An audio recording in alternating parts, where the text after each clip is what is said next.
Hello, we'd like to know more about immigration court. My name is Jorge Molina, And I'm Lorena Castillo, and we're immigration attorneys based in Dallas, Fort Worth, and serving clients. worldwide. And today we're going to be talking about spooky things or scary things to avoid in immigration court.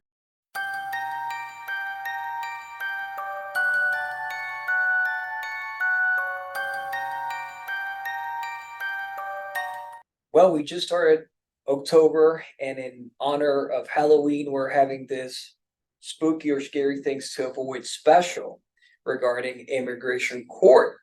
So Lorena, you know, we've been discussing these things in the past few days. What are some of the scary or spooky things or things that make you feel very uncomfortable in court to avoid or that has happened to you? Yeah. Some scary situations that happen in court are when clients are chewing gum. Chewing gum.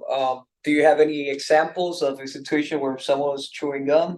Yeah, so if a client goes in front of the court and they're chewing gum, the judge will not have that. She or he will get really upset. They will scold at the client and tell them to spit it out.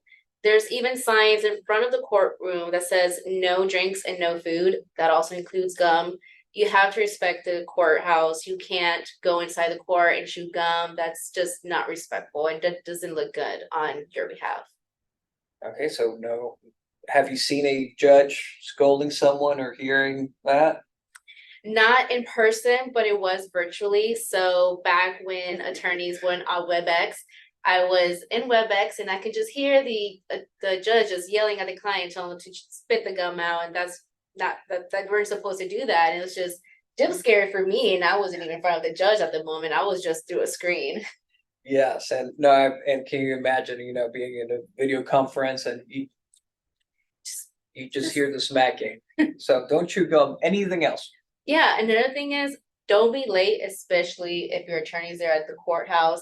It's just terrifying for us as the attorneys, just waiting for the client to come and show up because we're doing all we can. We're signing in, we're putting our name on the list, and we're calling you to see where you at. And I almost had a heart attack when one of my clients weren't coming in. We were next in line, and I was there like, where are you?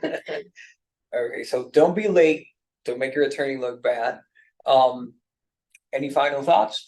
Yeah, another scary situation to avoid is turning off your phone before you walk into the courtroom. Turn off your phone. Don't put it on silent. Don't put it on do not disturb. Turn it off completely. I haven't had a client not turn off their phone, or I haven't had a situation like that, but I have heard horror stories of people who haven't turned their phones off. So just avoid it. Just don't think about it. Okay, so keep your phones off. Yeah, and Jorge, do you have any situations that made you scared or spooky situations that happened in court? All right, so you know, I think one of the scary situations is being confronted with a very aggressive um, prosecutor or a judge and not really understanding why. Like one thing is like knowing that it's coming, another one is just being surprised by it. Mhm. And I can tell you, and this was during COVID. Um, WebEx wasn't incorporated into the court, so everything was over the phone. So we were granted a bond the day before a master hearing. Master hearing, by the way, it's just a preliminary hearing where the judge is just reading your rights and explaining what's going on. But anyway, so we were granted bond. My client didn't bond out on time, so we had that hearing the next day. And what happened is that the judge, for some reason, thought that he was still deciding the bond fact. And the government presented some evidence the night before, stuff. So apparently the judge made up his mind about the bond without even doing the hearing. And he was just really questioning my client about, do you know how long that's going to take? And you're going to be in jail. And then after like about 10 minutes of being, grilled, it came out that, oh, no, he's been bonded out, or he was issued a bond. He just hasn't posted it yet. So that was sort of like a freak out. What's going on here? What am I missing? And it was that. It's just a miscommunication and in the way that they organize things. Now, another situation is when my client hasn't shown up to court. And really, you get that same feeling that you described, but at the end, when everyone's gone, it's just you feel like your parents didn't pick you up from school and they send you back to the principal's office, right? And that there's nothing you can do, because even if you ask for a continuance or anything, they're just going to issue the deportation order. So show up to court, and if you're planning on not showing up, explain that to your lawyer, so we just don't make a fool of ourselves in the court.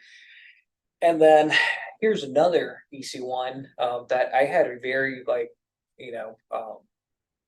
nerve-wracking experience, and I didn't understand why, right? And it's if a judge had a previous bad experience with not my client, but with his family, just not dressing appropriately.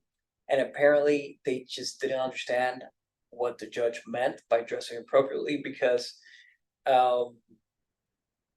when they were asking about addresses and stuff like that, it was like, well, where's the father of the child? And the father stood up and everything, and he was just wearing a t-shirt and shorts and flip-flops. And apparently, he thought that was appropriate dress code.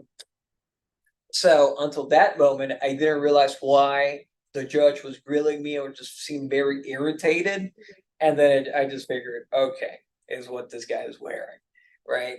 Ultimately, we got the case transferred to another court, which was the goal, but it was a very easy situation to avoid. But yeah, anyway, guys, those are some of the scary things or scary stories in immigration court. If you like this video, drop a comment, maybe share, follow us. Again, I'm Jorge Molina. And I'm Lorena Castillo. Thank you for watching.